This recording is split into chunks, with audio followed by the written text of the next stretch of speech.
I reached out.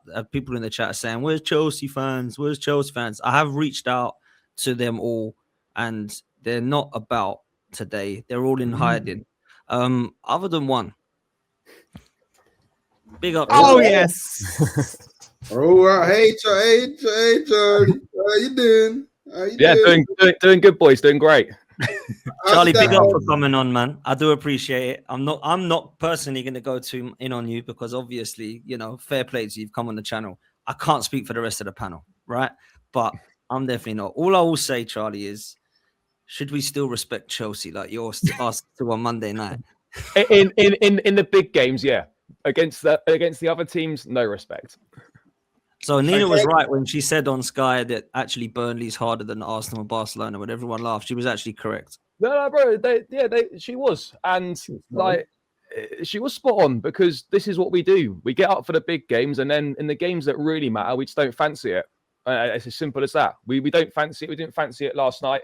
The squad's not good enough. I said it in the summer, and we got exposed big time. The squad depth is poor. You spent £90 million on João Pedro and Liam Delap, and they've done nothing. and they're doing nothing. It's not about he's not been backed in terms of the money's been spent. The money's been spent so badly. How can you be in a situation at Chelsea, right? When you look at the strikers we've had over the years, and you get to a point where Liam Delap, after one season at Ipswich, in which which done all right to be fair, but is playing transition football, a lot of goals on the counter attack. Suddenly, he's first choice number 9 at Chelsea. What's that about? João Pedro, good player, like him, been awful for over 2 months now, and you're starting to see why this guy got 10 goals for Brighton with 5 of them penalties. Like these guys aren't doing the business, and the centre back situation is poor. Said it all summer. We need we tried to sign Dean Huijsen before Colwell was injured. Colwell gets injured. Manager wants a centre back. He wasn't given one. He rotates the centre backs, and this is what happens. So, as I've said many times, we're not going to compete for the title because the squad depth is poor. If we could keep our first 11 fit for the season, in a hypothetical situation which never happens, then we would compete. But the squad's not good enough. It's as simple as that. There's really nothing more to add on that front. We're not good enough. Oh, there's plenty more to add. Hey Charlie. I'm just curious. How did the 1-1 cup final victory against Arsenal help you? No. Bro, no cup final. I wasn't treating it as a cup final. We played well in that game. We needed to win. We should have won that game. But it's irrelevant. It's irrelevant. If we would have been better off losing to you and beating Leeds, we'd have more points. Like that's the reality. And until this team learns, and until this team is backed with serious investment in terms of top quality players in the key areas, this is going to keep happening because we're capped at what we can achieve right now. This is a team that at best can finish 3rd place with the pieces that are in it. Because the pieces... Do you know what's funny, Charlie? Yeah? I like to believe that I'm quite the level-headed... You did, by the way, Hooks, you did say you were going to batter us, by the way, on Sunday. And Hooks level-headed. Yeah. Do me a favour, bro. I like to believe I'm a very... Man said that with a straight face, Hooks. I rate it. Yeah, it would be great if we could move past this so I can get to my point. Great. So like I said, very level-headed, humble guy. Yeah. I said to a bunch of Chelsea fans on a stream that going to Ellen Road without Caicedo is gonna get dark. And I got laughed at. I guess I was right. It was bad. But what I would say, right, we definitely missed him. Of course we did. But if Tosin wasn't playing, if it wasn't Tosin and Badia shirt at the back, I don't think we lose that game. We might not win that game, but we don't lose it. The defending from those two, particularly Tosin, is disgraceful. It's so bad. Like he was free and we've still been ripped off. Like I don't get why he keeps playing. Like I get it, we've played the Club World Cup. You want to you're rotating the squad. Do centre backs need that much rotation? You never see Arsenal rotating the centre backs. You never see City rotating the centre backs or whatever. Why are we constantly rotating the centre backs? We just come off the month we had in the league. We conceded 1 goal in the league last month, and that was the one from Moreno at the weekend.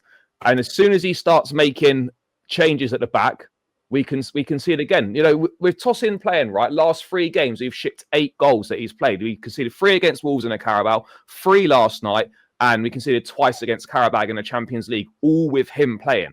And look, obviously it's a collective team responsibility, but all the results that we've dropped points in and all the games we've rotated in, there's a key theme, and it's him playing. You know, Fofana not in the team is a massive problem. He doesn't play, the defense it falls apart. And Chalobah, who actually has done well alongside Fofana, when he's not got Fofana next to him, his level drops big time as well. So, look, we were shit. Charlie, this is what I'll say, right? Do you know what? I'll let Wolfie come in after the panel because I know Wolfie's got a lot to say on this, right? But I'll let He's always got a lot to say, yeah. Yeah, let the guys come in, right? Because I'll start with you, Flawless, and I'll go around, right? I heard there was a brilliant result against Arsenal and that they got the best fullbacks in the league and no one can talk to Reece James and they got the second best attack and it's the best midfield trio that you'll see in the league. So why can't they beat Leeds? This is what I don't get. But they didn't. To be fair, they didn't all play. Yeah, but the squad. Okay. So let me rephrase that then, Charlie. Right, because when everyone's fit, that's what people are saying. I have said, and so has LB, and me and him have been slaughtered for the last 6 to 12 months from Chelsea fans saying that we're out of order, we're just haters. When all I've been trying to do is point out that I don't rate your centre backs. I still don't rate your goalkeeper, but he has been a bit better of late. And I don't think your squad depth is there. I don't think you've spent the money wisely. And all I get is shouted at. And then when Chelsea fans, I then say, yeah, but you've got this, that, and they go, but they're all injured. So I am right then. The squad isn't good enough. That's where I'm at. Yeah, the squad's not good enough. The squad's not good enough. As simple as that. I think that's that's definitely fair to say. I think that's blatantly obvious. This is why Charlie's mentioned it. Others have mentioned it. Other Chelsea fans in the summer talking about what was required and what was needed. You mentioned it. They have quality players. So when everybody is fit, the reason why Chelsea are capable of beating any team in the country or any team in Europe is because of the players they have. When you have Reece James and you have Cucurella and you have Caicedo and you have Palmer, there's 4 players there who arguably get into all teams in the or you can argue a case that they're the best in their position in their league, like they're in the conversation. So when you have players of that caliber, you're gonna win matches. But then the problem is the rest. You mentioned it there: the goalkeeper, their centre backs, their strikers. That's where their left wing options. Just their outside of Estevar, their winger options. Period. If we're being really real, and then that's where, and then there's still question marks over Maresca as well. Because is he good enough to cover up the deficiencies of those players that aren't good enough also? So I think it's blatantly obvious with Chelsea, but fan bases we all in this space, fan bases get carried away when you get good results. When you have the results they have, the way they battered Barcelona, the way that they played against Arsenal, despite being down to 10 men, they were the better team before the sending off and were the better team after the sending off as well. And they close to the top of the table, but reality strikes back. That's what happened. Go on, Hooks. The same thing happened last season. And I tried to tell them, man, it happened around the exact same time last season, this season, and Chelsea fans always do the same thing. Get a few good results. So, Hooks, you know what you do? You don't argue against it. You gas it up, knowing what's going to happen. No. I left them this season. I was like, all right, cool. See, that's what it is. Enjoy it. You know how the film go. Hey, this is going to end in a car crash. This is going to be fantastic. Yeah. They'll have a drop off. They'll probably come back around February. What you heard Pot say he couldn't find a Chelsea fan. Yeah. If they would have won 4-0, they would have been Charlie's here. They would have let them say they would have won the game 4-0 and you lot would have dropped points. The whole panel would have been there. They all would have been here if that was the case. So that's how I look at it with Chelsea. They need investment. I'm with you. I mean, look, how far away are they in your opinion, Carl, to Arsenal, Chelsea, and Arsenal? What's the difference? Oh, yeah, massive. Like Arsenal arguably have one of the most, well, not arguably, they have one of the most complete squads in Europe. Chelsea don't even have one of the most complete squads in the league. And again, no disrespect, but I think you even said it, Charlie. The money you spent hasn't been spent too wisely. So yeah, it's night and day with Chelsea and Arsenal. Even the result of it being 1-1, that Stamford Bridge is never a gimme. It's always going to be a tough game for the bigger teams. But yeah, Chelsea and Arsenal with all due respect, Chelsea are never going to be in a title race this season. No. So I don't expect them to be in a title race. Do you look forward, George, to having the chat with Don when you next see him? Because Don was very confident, bruv. Like, with me and you on sides, midday live. He's just down the third. I see him on Big Six getting his chest out. only to go and lose to Leeds. Don's gonna have to hold a massive L. Mate, he's still in Leeds. Yeah, it's even worse because remember on Midday Live, Dan, he's going, "Oh, I'm going up to the game. I'm going up to Ellen Road." You know, like he loves doing the build up. Don's one of those people. Like he's like a Dana White. He can promote a show. He can build it up to be something that it's not. You know, he can sell a fight, but once it's there, and it makes sense if you know what Don does. Like he's good at it. He's good, but once it's there, and once it happens, you're just gonna start hearing excuses. You're gonna be like, so, but like you see the way Leeds play. It didn't suit Maresca's style because this player wasn't going in the half space on this side, and then this player was going into a triangle instead of a circle because the square, like, just start talking about shapes, bro. Like, done. Allow all of the rubbish and all of that. Yeah. At the end of the day, I generally just think Chelsea, as and they always have been, they're set up and they're better against big clubs. They can do a one day out, they can do a cup match, and they'll set up against the big teams and perform. But when it comes to the smaller games, when the onus is on them to attack, is on them to take over the game, on them to control, they struggle. They don't really have, and especially when they rotated yesterday, because that's what I found the biggest problem to be is they rotated.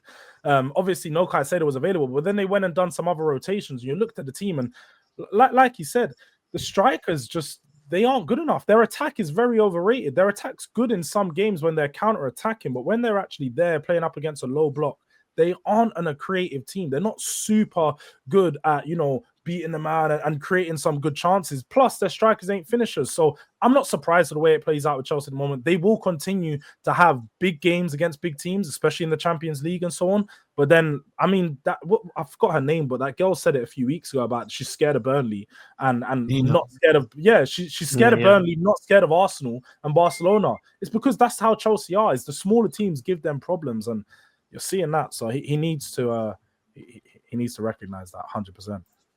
Facts. Wolfie, thoughts? I just think you lot are giving Chelsea a very easy ride here. Very easy. Let's be real. Chelsea were not that good against Arsenal. And I don't think either Potts or Hooks will disagree, but I thought Arsenal were poor. If Arsenal turned up against Chelsea, they would have slapped them. And end of discussion. So all this BS about, Chelsea turn up for the big boys, rubbish. Let's talk about Chelsea turning up for the so-called small boys. We turned up for the small boys. We battered you 3-0 at your gaff. You played Ange, mate. You played Ange. What? We didn't lose to Leeds. I wouldn't sit here with any kind of chest right now, Charlie. Yeah, if you want that respect, and validation you so desperately seek, I would suggest you shut up, bro. And then you might be on the road towards it. You need that validation. I hear it. Anyway, my point is Chelsea have spent £2 billion and then they cry about what they've spent. How is it our problem where you spend your money? You're like those idiots that buy fakes for full price thinking you're buying the legit stuff. That's the problem with you. People see you coming from a mile away and you sit there and you come back for more. Look what Brighton do to you, man. Year in, year out, they just feed you a bunch of crap and you buy it, and then you cry about the keeper. They got Caicedo and Cucurella. And what about the keeper that you've been crying about? What about Potter? Not only did you take Potter, you took his whole backroom staff, his cleaning lady, his shoe shiner, and his suit designer as well, man. And then you're like, what about Caicedo? Seriously, man. Losing games again, man. I can't deal with it. You got Pedro. Let's not forget when they signed Pedro, they speeded him through so he could make the second signing for the Friendly Club World Cup. And he scored a goal there against some, I don't know who it was, some Brazilian team, Flamengo. No, you lost that one. Some Brazilian. And they're like, this is why we bought him. This guy's going to revolutionize us. All this big man talk. And they'll tell you best midfield in the world, best right back in the world, best this, the other, best club in the world. Trophy. Wolfie, you're forgetting they also got their sporting director from Brighton as well. Oh, my bad. Facts. And he's the one who's been doing the recruitment, I assume, or having an input in there. So yeah, he was their header. He was again buying fakes at full price. That's all they do. But forget all these fakes that they've bought at full price or overpaid for. Let's be real here. The fact that they're sitting here with the audacity to say, it's the recruitment thing. You lost to Leeds. Spurs beat Leeds at Ellen Road. Have some shame. Have some actual shame, bro. You're telling me that squad you sent out yesterday was not good enough to beat Leeds, who Joe has waved the white flag for. You've now given Joe chest. That's what you've done. You did a preview of him, Charlie. How upbeat was it? You guys as well. They outplayed you guys. us. It wasn't like They a played just us. underside us. Yeah, they were class. Dominic Yeah, Calvert-Lewin scoring is crazy. Calvert-Lewin scoring in a skirt, bro. Like, seriously, have some embarrassment. And you come in here saying, oh, but it's our recruitment. Is that team you put out yesterday better than Leeds is? In handbags. Exactly, man. He slapped him with the handbag, man. Like, it's embarrassing. You lost to Leeds. We beat Leeds, for God's sake. Have some shame. Did you beat him at What do you think? Have some After the shame. game, Wolfie, did he get a Birkin? Did he get an LV? Like, what was he doing to treat himself to the goal? Like, I know It's he treated himself ridiculous, some man. way. It's ridiculous. You know how people say Liverpool played a victim FC card, then Arsenal last season. This is Chelsea, man. Validation FC, victim FC. You asked for validation, bro. You don't get to talk. You want respect, man. You don't even respect your own club. Like, seriously, have some shame. You were silent on WhatsApp yesterday. I thought your contract had run out or something. The signal's not good at Ellen Road. Yeah, I hear that. I hear that. Not good, mate.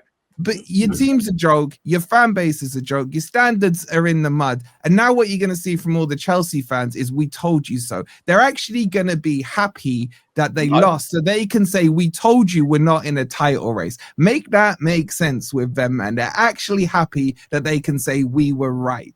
It's embarrassing. It's hilarious. I never said we're in a title race race the whole season. I never said we were. And I'll tell you something else to add. How dare you lot talk about squads? Because you were there like, oh, we won the crappy Conference League last season. Now you're in two proper competitions. We're seeing how crap you actually are. You can't handle it. Everyone said to me, oh, be careful about midweeks and weekends. How about you take your own advice? We do fine after European games, bro. Wish I could say the same for you. Your squad ain't big enough or good enough to compete on two fronts, and you spend 2 billion. You are now officially the blue Arsenal.